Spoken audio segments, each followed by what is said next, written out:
Welcome to the Love Local Chicagoland podcast. Here we invite people and nonprofits from our local communities to share their stories and their voices. Through amplifying their message, we share their genuine human experiences that connect us all. Our goal is to make our communities more than just a place to live, but instead a place to thrive. Tune in to hear what makes our community so special right here on the Love Local Chicagoland podcast. Hey, what's going on, friends? Jason Stallard here with Love Local Chicagoland. My friends, I'm excited to be here today in the studio. This is the second podcast we've done in this studio now, Love Local Studio, my friends. We are Love Local Media overall. And within Love Local Media, we have Love Local Chicagoland, which you see here. Our goal is to love on the community and highlight the community and get stories out in the community that we feel will help make our community members have a better life. Or the messages you're going to hear on here, the goal is to have some type of uplifting message in here. And if it's not uplifting, real messages that we could work through and that we could get through things together just by having good conversations. So I'm excited to be here today. But I want to just say right off the bat, if you have something you want to say, we built a studio for you too. We did it because the tech stuff could be hard. We just happen to like it, especially, Deanna and Nicole behind the scenes and Caillou behind the scenes. We want to help amplify your voice. So if we could do that, let us know. Today on the Love Local Chicagoland podcast, I'm super excited to be here with Jason Alicea, and he's an insurance agent, and he's also a good man at I've had really fruitful conversations with over the last few months. He is with that giving heart. He has a nonprofit called Don't Limit Your Identity Foundation, where he helps people in need and wants to help them live a better life. His story to get there is one of struggle and one of overcoming. And but I think the message that you're going to get from him and that we're going to have through the conversation, if you're a man and you're struggling with mental health, you might want to pay attention to this show, because I think we're going to get real. You've seen me get real. I'm an open book when it comes to mental health, and Jason is going to be the same way. So enough of me talking, but I appreciate you all being here today. Jason, welcome to the show. Jason, thank you for having me. It's a privilege and an honor to be able to participate in your podcast with Love Local Chicagoland, and I'm excited to be here.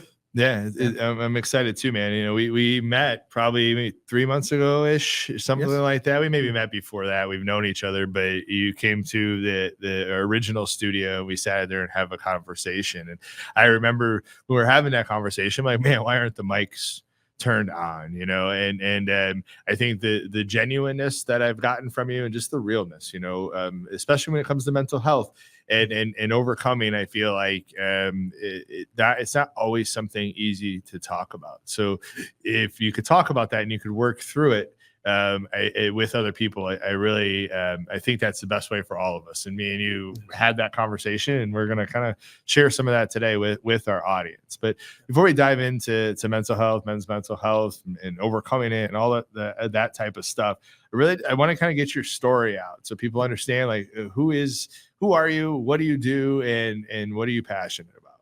All right. Well, I appreciate it again. Jason Alicea, born and raised in the Chicagoland area, oldest of 4 siblings.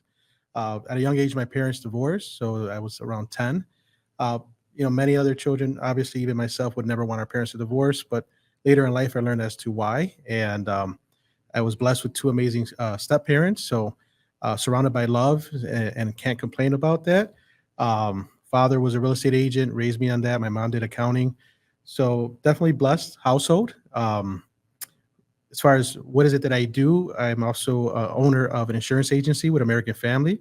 My business is Don't Limit Your Identity, so DLYI, Insurance and Financial Services, along with the nonprofit that we have that's geared towards working with men and youth. And we just, like, as you said, we want to lead with helping our communities as much as we can. Married to a beautiful wife named Nancy, and we have 3 beautiful children. It's Jailene, Nathan, and Jaylani. We're passionate about giving back, and I was always raised to be a giver. And for me, I believe if the Lord blesses me and my business, then I should be able to bless others out there. And that's my goal in life, is to be able to impact the world as much as I can by giving, whether it be financially if I can, or if it's just being that person that someone just needs to speak out to and be able to just kind of vent or just connect with. Or prior to doing my business, I was in banking for 20 years, so definitely have a lot of experience around financial literacy, things about basics of money, 101, your first bank account, a little bit about credit. So I like to look at myself as a resource. My spare time, I love to travel if I can. Anywhere there's a palm tree and a beach is where my family and I like to be. So Yeah, that sounds good. And you just come back from a place too? I feel like I've seen something recently, yeah, actually, my thanks to my team, we actually qualified for a trip through American Family out to Boston. So we were out there for a few days with other agents of American Family. Had a great time. My family and I like to watch sports, more importantly, baseball for us, and we were able to go check out a game with the Boston Red Sox versus the Yankees. So awesome. That's like great. bucket list Yes. that game. Yeah. Amazing. My son, he's 19, and he said, wow, this is by far one of the best baseball games we ever went to. We love going to the crosstown games here in Chicago between the Sox and the Cubs. Yankees and Red Sox, a complete different experience. It was intense. Yeah, fans, man. Oh yeah. There is a love-hate relation. I don't know about love. There is a relationship there that is prideful of their teams and their players, and they'll let you know it, right? They sure did. How was the stadium? Beautiful. I love it. A lot of history. It's a little bit older than Wrigley, but definitely a great field. Not as big, very small, so you could feel it get full pretty quickly. So yeah, that's a bucket list for me to be able to go to. So hopefully the next few years will be able to head up there. I would love to see a game at that stadium, just because it's so old. It's an iconic stadium in Major League Baseball, right? But we could talk baseball all day, but that's not what we're going to get into. But I love hearing your story. I think a lot of the threads in between it are just around giving and doing good to others. And I feel like that's a lot of really where I try to come from as well. Like, it's that golden rule of just like treat others how you want to be treated and kind of go from there. But I love the give you mindset that I hear coming from you. And I want our audience to know, insurance, we know you got, but people don't necessarily want to work the insurance agent. You want to work with the man behind the insurance agency. Right. So I think of you, and I think of the nonprofit that you built with Don't Limit Your Identity Foundation. Can you tell us a little bit about that organization? Yes, absolutely. So I've always, as I shared, always been a giver. In banking, any opportunities that came up to do volunteer work. One of them was through Junior Achievement, a nonprofit that also was involved with the local community schools. So since then, I've always been passionate about getting back to the schools and be able to help with financial literacy, any kind of workshops, anything I could do to help out. Don't Limit Your Identity Foundation became a reality because of my oldest daughter. My oldest daughter, she went to SIU out in Carbondale. She went for a major in criminal justice. Her long-term goal was to become an FBI agent, and she wanted to work with children that were maybe abused or anything like that. And she realized when she came back from school that she wasn't going to pursue that criminal justice background degree, but she did share a little bit more as far as what she wants to do with being involved with the youth. So I said, hey, a lot of that's in line with me. I love giving back to the youth. I'm already involved with certain schools. What are your thoughts if we just take Don't Limit Your Identity, which has been a branding of mine for a couple of years now? Why don't we go ahead and create a nonprofit to be able to start getting involved with schools and creating several different workshops. One of the things that she shared with me that she enjoyed most, that she went over to Chicago Academy High School, and they had a program called One Go. And through that program, they had a counselor that would help the students be able to obtain grants and so on. When we went back to the school, we learned that program was no longer there. So when we asked as to why, no one really gave us too much answers on that, but we reached out to the counselor because she still had his contact information. He was doing something completely different, but we were sharing that we want to implement the same or similar thing that they had in place to be able to help the youth. And one of the things he shared with us is start working with fifth graders till senior year of high school. He said fifth graders because starting early on, they could start looking at opportunities for grants immediately, even their freshman year of high school. Sometimes they think between junior or senior year. Along with that, we started looking at what else can we offer the youth. So we started thinking about financial literacy, workforce development, and then what if college is not for me? What are some alternative options? Things like trades, barber, plumber, things like that. Because sometimes I've met with several that have gotten that college degree, and they say, this is what I was told always: just go to school, get a college degree, get a good job, but never knew what other options they had.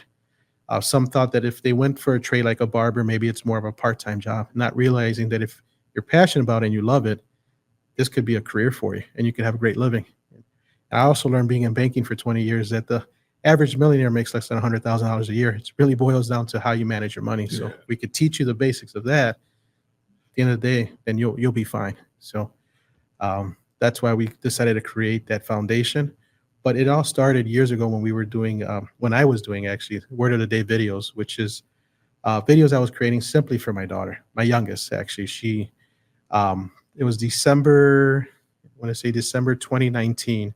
She was watching a holiday movie, and she was 6 at the time. She was about to cry, and her name's Jaylani. So I approached her. I said, "Jaylani, what's wrong? You look like you're about to cry."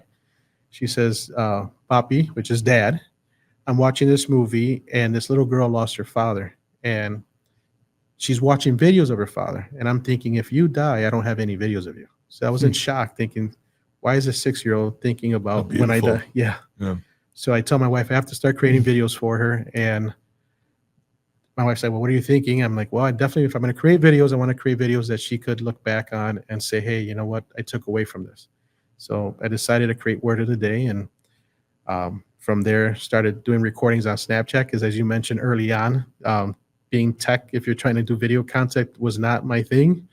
And I noticed that on Snapchat you could find like a timestamp showing like the date and the time of your recording. So that was key for me. I'll create the videos and save it to my phone, and I would share it on Snapchat, because I figure if someone doesn't like what I created, it deletes after 24 hours. But from there, it actually spiraled to the point where people started reaching out to me. And it all happened one day because I would do the videos in the morning. So let's, before we go, I want to hear about that, but like let's talk about like the word of the day. What was your direction you were going to with the words of the day? With the word of the day, the direction was just having something that of value for my daughter. I wanted Jaylani to watch this video and say, okay, my father's sharing this video and he's sharing this specific word. For example, if I talked about love, the word love, what does it mean to me? Right? It's giving, it's caring, it's being there for someone no matter what. And I wanted her to have that content to be able to learn from it. And if it was, let's say I use trust, and why is it important to trust, and why is it important to be honest, and you want people to trust you, but you also have to be honest to others so they could be able to trust the fact that you're always going to be someone they could rely on. So the goal was always to take a word, and then with that word, allow to me to share what it means to me. So that way my daughter could really gain something from it and say, okay, dad's teaching me all his core values in life. And through that, hopefully it could help her.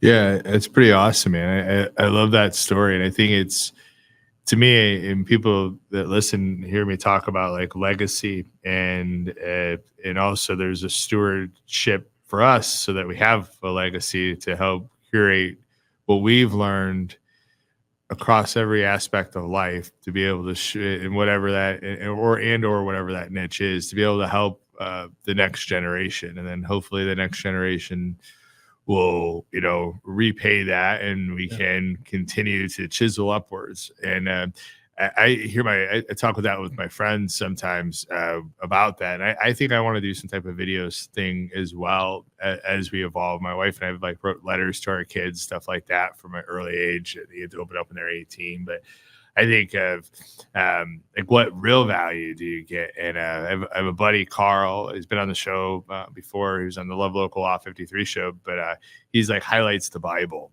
and goes through the Bible for each of his kids. And I just think that whether it's a word of the day or whether it's something that you feel compelled, like Carl, with bringing up the Bible and highlighting that and what that means, that certain passage, I feel like we could help make a better tomorrow.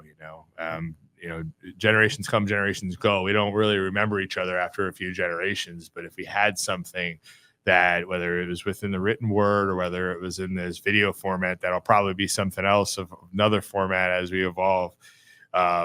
If we could take the goodness that we've learned on this life to be able to help curate that, I feel like we could really speed up people's struggles in not only in our families but in the world for future generations, because you see, you know, life's hard, man. And is. if you could stick within your family to learn and to grow from things, I think that's important. So that's Absolutely. beautiful. So didn't mean to go on a soapbox there. So, Not at all. so Don't Limit Your Foundation started from an idea from your daughter at Southern Illinois that evolved, and you started doing the words of the day.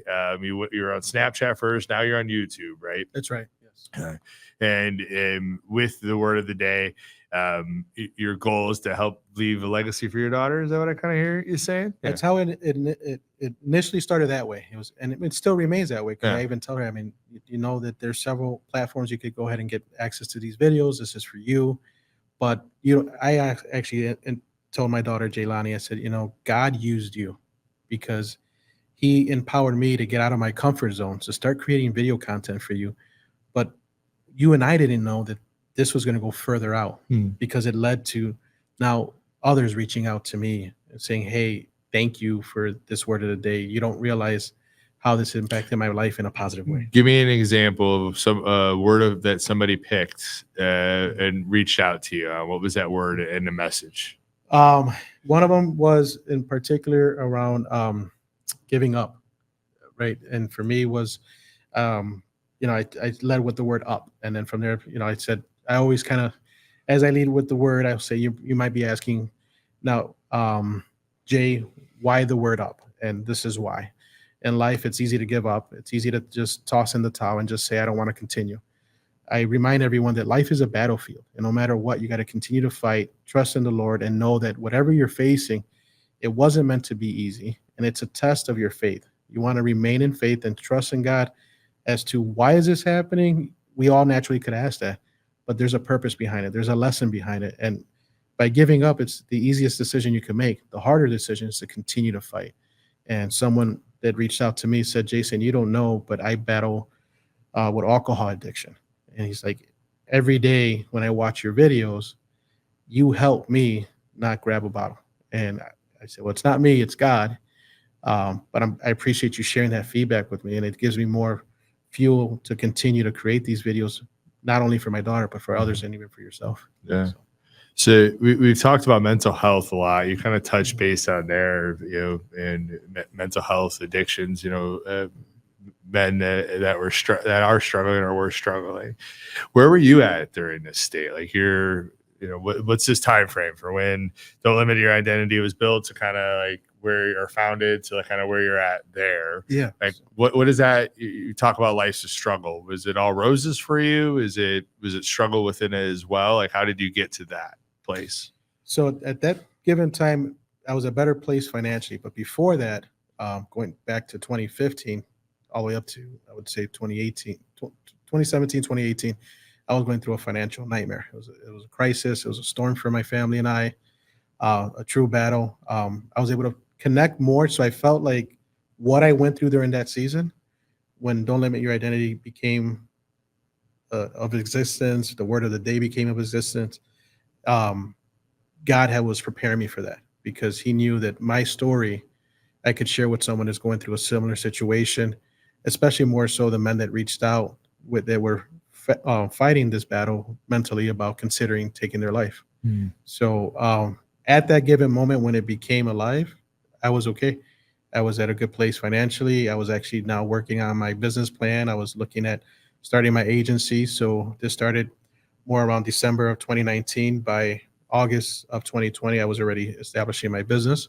So I was at a better place financially and even mentally, I was at a good place. Would you say like you were taking your struggles and like, this is how I got out of it, friends? Like, yes. It was that kind of coming out through that word of the day type content or the other stuff that you're doing within the organization. And it's funny. Life's a struggle. That's just what it is. Anybody that tells you it's just not. They're not human. It's a part of our human experience is struggle. It's just a part of it. And that's why faith is important or some type of operating system. We share the same faith with Christianity. But for other people, it might be something else. But having an operating system that helps you do life better because it is hard. And, me and you, when we first talked, we talked about like men and mental health and like we shouldn't be talking about this. Like, we didn't say that, we knew that, but there's a stigma out there, right? It's getting better, thank God, but there's a stigma around mental health in men, and we're supposed to toughen up and we're supposed to get through it. And God forbid you look at some type of social channel out there. It's talking about masculinity's dead because men are talking about those feelings. Those men are so damn weak. I'm sorry. If because you can't, if you're going to say that and tear down another man, you got something inside of you need to check. Right. And that's my opinion, nobody else's. But talking about your feelings and working through things so that you can be better for your daughter. So what I heard you say throughout all of that is you took your struggle, the things that you were going through, and you wanted to leave something behind for your daughter just in case tomorrow ended. You had something for her to be able to see, which I find beautiful. But with the mental health piece in men, like, what's your, just kind of, I'm going to leave it a kind of a wide open question. Like, where is, what's your thoughts on it from that perspective and overview, like where we're at in our current society with men and mental health? Well, as you mentioned, it's getting better, but it's still a struggle for many. And the ones that have opened up to me have shared that they never took that leap to share with anyone else, and for whatever reason. And I reflect back to God, because I'm nobody. It's all God, and I thank Him for allowing them to feel that comfort. But they said, Jason, you don't understand. I've never wanted to share this with anyone, but for some reason I feel comfortable with you, and I want to let that out.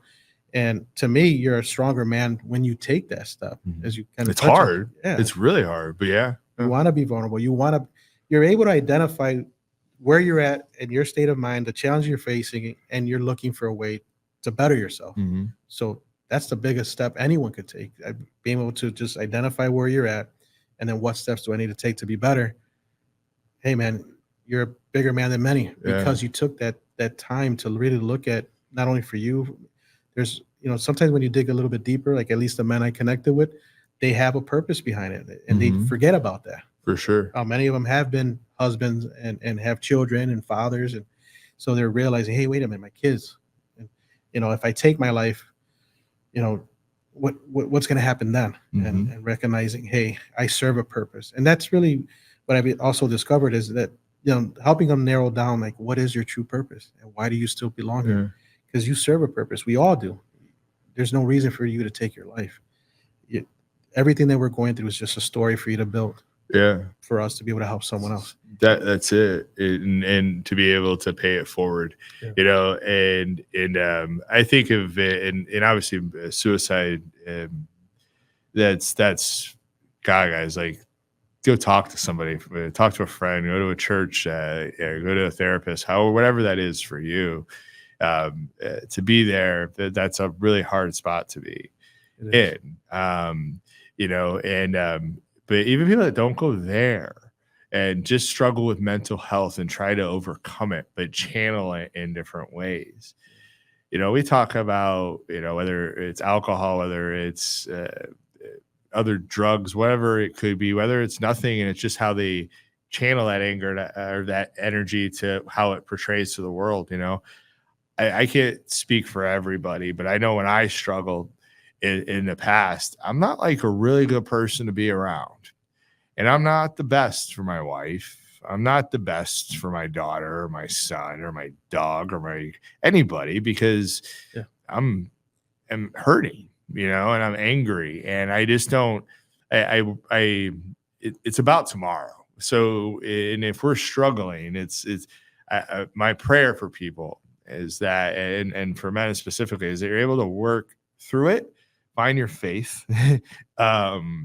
because, like, it's not necessarily about you. It's more about, like, the people that are around you and how they need you to show up every day, because life is hard and they're going to need you to lift them up sometimes too. And if you're not good for yourself, like, is that really going to happen as well as it could? Maybe not. But so for men that are going through struggles, like, give some, like, if you had to give like 3 pointers or 3 things to do, what would those things be for you? Number one, don't be afraid to share, right? And I know it's hard. It's easier said, but share it with someone. Like you touched on that. Be able to open up, find someone. And if it's not family, it's okay to seek help through a therapist or a counselor. I think not only for men, but for many, that I've talked to that I say, hey, have you considered a therapist? Well, I'm not crazy. I'm not saying that. You're not. It doesn't mean that. It's just taking the time. They help you go faster, actually. Yeah. Yeah, but be able to just because they're able to guide and help you some way. So number one, share it with someone. Number two, know that you're not going to change overnight. So it's okay. Celebrate the small victories. We expect to be able to change immediately, but it's a battle you've been going through. It didn't happen overnight where you're at today. It took time to build up to that's where you're at with that state of mind. So just don't worry about it changing fast. Just celebrate the small steps that you're taking towards that. Whether it be that you just even made a phone call to someone, and even if you didn't let out everything, you took a step. So celebrate that. And then number three, find something that you believe in. As we shared, we're both Christian men, but I'm not one to tell anyone if you don't follow my faith, you're wrong. Find something that you believe in. That brings you out. Yes. That makes us like who we are. Right. Whatever that is for you. Like Whatever that is for you. Yes. I think that's what I think God wants is Right. like for you to have joy while you're here on this earth. Like it's a short run, guys. It is. It feels like forever, right? But it's a short run. I think the earth is 4 billion years old. We're here for like 80 to 100 years if we're lucky, right? So we're not here that much. But I love those things. And the therapy stuff, I kind of go line by line and go from there. But therapy's hard. I remember, guys, the last 4 or 5 years, I was sitting in this podcast seat and I was like, mental health, and you should get therapy and you should do all these things. But inside, I was like getting eaten away. And I couldn't go to therapy. I was pro therapy, but I couldn't bring myself to go to it because I knew that if I went, that I was going to have to figure shit out. That wasn't going to be easy, and I was going to have to look inward, and that scared the shit out of me. and it took a while, and it took me hitting a wall till I got to that point. And finally, I went to a person that was on the show, and I'm like, "Hey, would you?" Her name is Amy Wilhelmi. Like, would you be my therapist? And I said speed up earlier, and I don't think I really gave that context. But it's just like when you get a personal trainer, they help you get in shape faster than if you're going by yourself. Right. There's a lot of clutter in our heads, and there's a lot of stories that we tell ourselves that may or may not be true. And there may be traumas that we have gone through in our life that we may or may not know have affected us negatively. Right.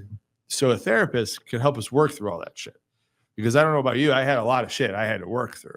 And if I had to try to do that alone, I would still be going through it, And, we talked about vulnerability and kind of this prep thing. And I feel like I don't want to share this, guys. I don't want to do this.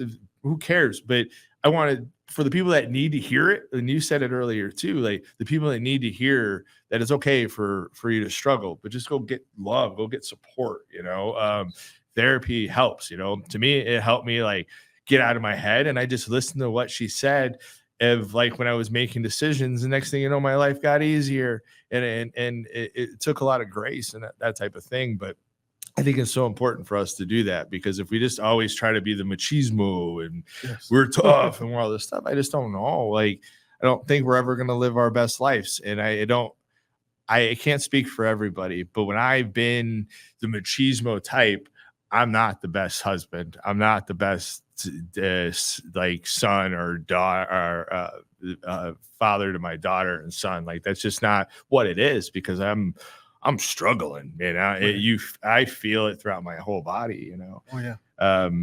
So what's your therapy experience? What got you to that? Yeah.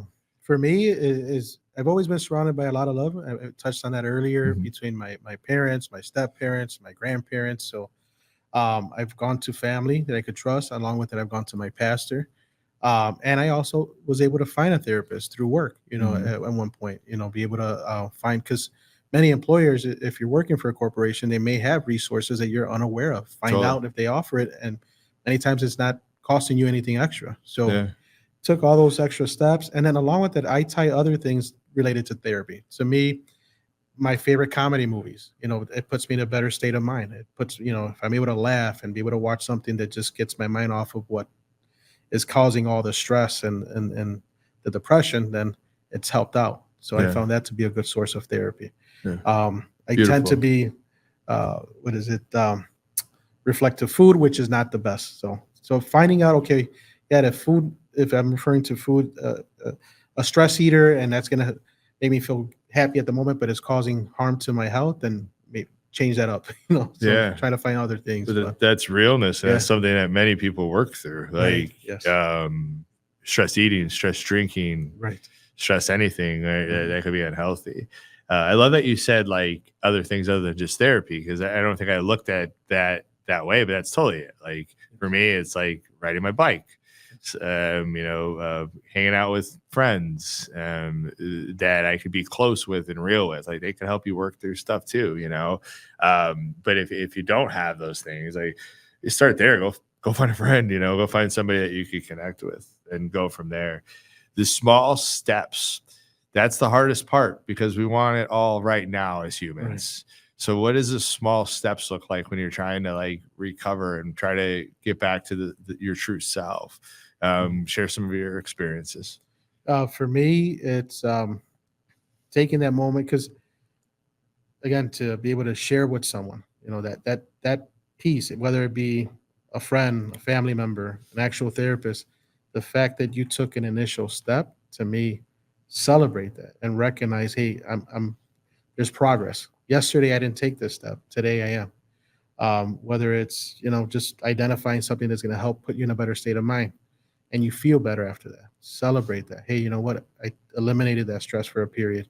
Celebrate it, and just know, because it's the same thing like for those that are dieting, right? They're focusing on their health, but you touched on having that fitness instructor help you out. It's a journey. They're going to get you there, but don't expect it to change overnight. So take the steps you've taken to try to better you, and just celebrate it.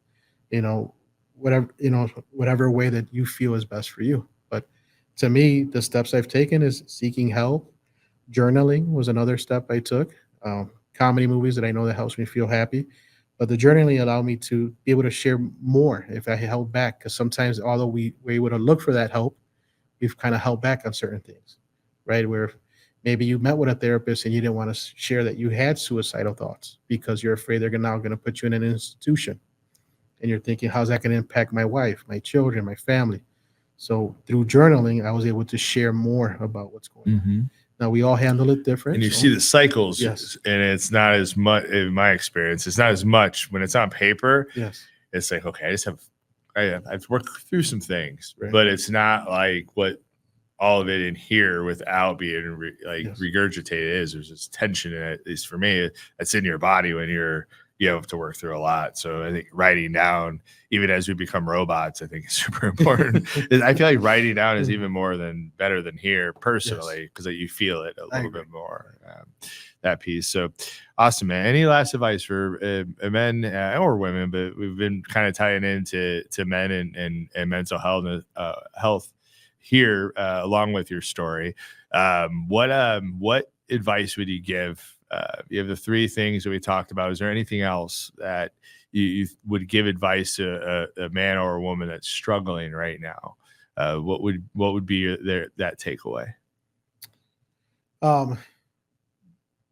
I would say, I know that you're going to continue to, many during that, when they're feeling that, they're beating themselves up. And I want you to know that, remind yourself that you're a person of greatness, that you were created to achieve many in life, and not to feel that because of your situation, you're no that you're worse than someone else's situation. You know, no, no one here is better than you. The only person that's going to ever strive to perfection or be at perfection, it would be, again, as I'm a believer in Christ, is my Lord and Savior, Jesus Christ. He's the only one that's perfect. No one else will be perfect. So know that because you're surrounded by those that are not perfect, many of us have different battles, but at the end of the day, we're all equal. And don't beat yourself up. I know it's, again, easier said because you're going through the situation, but know that you are created for greatness, and that at the end of the day, you're all a champion, and you're gonna lose some days, but you're also going to win some days. And when you win those days, celebrate those victories and continue to push forward. That's beautiful. And I wrote down as you were talking, God gives grace, gives you grace. So give your grace to yourself. Love that. You know, Perfectly said. and I think that's super important because life is hard. If you say it's not, then like, come on, man, let's just get real with each other.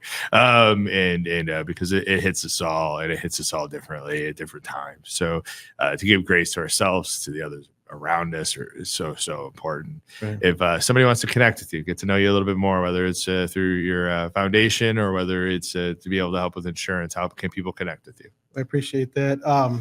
On social media, on Facebook in particular, you'll find me under J. El Maestro Alicea. So JAYELMAESTROALICEA. So J. El Maestro Alicea. El Maestro is a nickname I was given because of all the workshops I've done in the community, which means teacher in Spanish. And our office line is 847-227-0190. That's for any insurance needs. But even so, if you want to connect with me there, feel free to call me. If you want to meet up for coffee and just talk, or set up a separate time just to talk over the phone. If you don't want to meet in person, I'm more than open to that.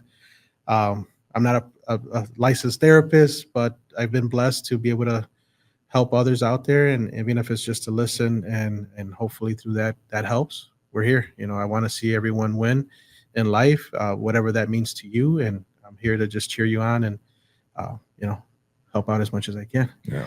I do encourage everyone to, if you haven't gotten the book Purpose Driven Life by Rick Warren, I do encourage you to get it because I found that book has been helpful for me in my life, understanding what purpose I serve and why I should continue. And many that have reached out to me that have gone through battles within their life, I've provided each of them with a copy, and they've shared nothing but great things. So. Well, I appreciate it. I see the teacher all in you, man. Thank you. And the world needs more of it. If we operate like this, our communities, like you're talking, our communities could look differently because we could really help uplift each other. So thanks for being real. Thanks for sharing your story. Thanks for going where many don't want to go with a whole bunch of cameras in your face. So appreciate you being here, man. Appreciate it too. Thank you, Jason. My friends, Love Local Chicagoland podcast is about to close, but this is why we're doing it. We feel that through genuine stories, we could connect, and then we could learn, we could grow, we could heal, all those types of things. But like, we could do this right here locally, and we think that's really important. So thanks for watching, my friends. If you have something you want to say or you want to get out into the airwaves, remember, you don't have to do the heavy lifting anymore. Love Local Media and Love Local Studio does that for you. So thanks, my friends. Peace out.